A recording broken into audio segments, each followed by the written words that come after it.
আমি মানে আল্লাহর পথে নামিছি, নামাজ কালাম পড়বো, ওসব কাজ আমি করবো না। আরে রোজা তো কাল কেটে, আজকে মাল বেচলি তো বাধা নেই। আর 1 মাস ভালো কি হবে, রোজার পরে তো আবার শুরু করবি নি। তোর খালি খালি এই রোজার মাসে মাল বেচা বন্ধ দিস নি, রোজার মাসে চড়া দামে মাল বেচতে পারবি নি, খুব লাভ করতে পারবি নি মাল বেচে।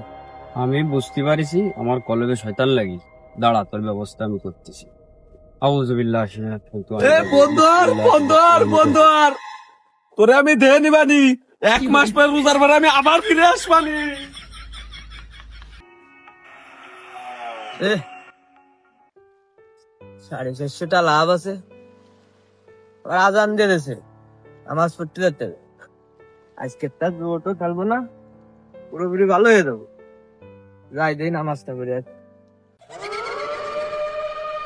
রোজার মাস চলে আইছে, আর সবাই আল্লাহ বিল্লাহ দিছে। এইভাবে হলে তো আমার সংসার বাঁচবে না রে। যে করে হোক একটারে পথভ্রষ্ট করাতেই হবে, তা না হলে বস আমার শয়তান দলের বহিষ্কার করবে না। কিরে